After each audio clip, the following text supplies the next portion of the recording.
बीते 3 महीने से गांव कासन और आसपास के 25 गांव के किसान 1810 एकड़ जमीन के अधिग्रहण का विरोध कर रहे हैं, लेकिन प्रदेश सरकार उनकी सुनने को तैयार नहीं है।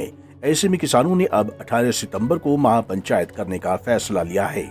इस महापंचायत के लिए किसानों ने प्रदेश की सभी किसान नेताओं को न्योता दिया है। किसानों की माने तो सरकार अगर उनकी जमीन को नहीं छोड़ती है तो वह सड़क पर बैठने को मजबूर होंगे, लेकिन वे अपनी जमीन नहीं छोड़ेंगे, चाहे उनकी जान ही क्यों न चली जाए।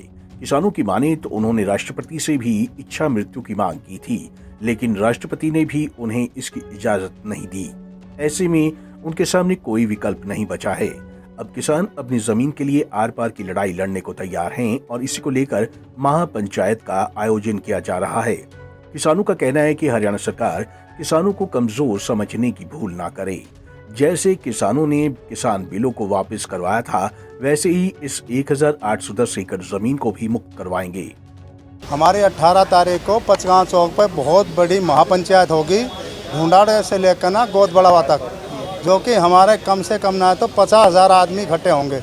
हमने यही कहा है भाई हमारी 1810 एकड़ ज़मीन और 1128 एकड़ ज़मीन बिल्कुल छोड़ दें, हम बिल्कुल नहीं देंगे, क्योंकि हमारी पहली 8,000 एकड़ ज़मीन सरकार ने ले लिए। 52,000 बीघा ज़मीन थी कासन के अंदर, जो आज 1810 का टुकड़ा बचा है, उस पर 36 बिरादरी रहती है। बहुत छोटे परिवार है, 1,000 परिवार ऐसे हैं जिसकी 1 कनाल 2 कनाल 4 कनाल ज़मीन है, वो बर्बाद हो जाएंगे। नहीं तो 20,000 आदमी बिल्कुल रोड बैठ जाएंगे, बिल्कुल मरण और मारण के लिए तैयार है। अपनी ज़मीन बिल्कुल नहीं देंगे कि कुछ भी हो जाओ। और मैं ये कहता हूँ, कासन से लेकर ना मोकड़वास तक 3 किलोमीटर लंबा बांध है, जिसमें पानी भरता है पूरी मतलब पहाड़ का, और उसमें जानवर बहुत ज़्यादा रहते हैं।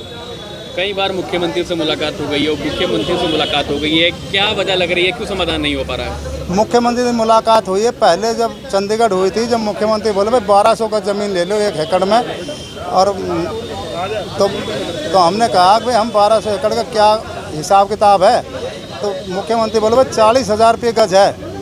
तो एक भाई बोला भाई 4 करोड़ 80 लाख की हो गई। तो मुख्यमंत्री ने सोचा कि इनसे आप रेट लगवा रहे हो, इनसे पूछ रहे हो। तो एक भाई ने पूछा भाई आप टोटल कैसे कितना पैसा देना चाहते हो मुख्यमंत्री जी?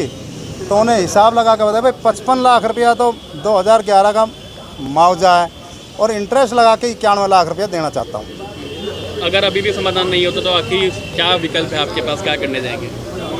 हमारे पास ये है, अब भाई एक बार मुख्यमंत्री ने हम और वहाँ बुलाए चंडीगढ़, जब मुख्यमंत्री बोला 1 एकड़ के अंदर 450 गज का प्लाट मिलेगा और आधा किला का 225 का मिलेगा, और आपने 20,000 का रेट से मतलब लेना पड़ेगा, और 2 साल के अंदर हम आपसे 40 लाख का ले लेंगे। किसानों का साफ कहना है कि अगर सरकार उनकी बात पर गौर करती है तो ठीक है, नहीं तो वे सड़क पर बैठ जाएंगे। उसके बाद जो होगा वह सभी देखेंगे। गौरतलब है कि बीते 3 महीनों से कासन और उसके आसपास के 25 गांव की 1110 एकड़ जमीनों के अधिग्रहण को लेकर ये विरोध प्रदर्शन किया जा रहा है, जिसमें सैकड़ों किसान परिवार जमीनों के अधिग्रहण को रद्द करने या उचित मुआवजा दिलवाने के लिए संघर्ष कर रहे हैं। पंजाब केसरी टीवी के लिए गुरुग्राम से नीरज वशिष्ठ की रिपोर्ट।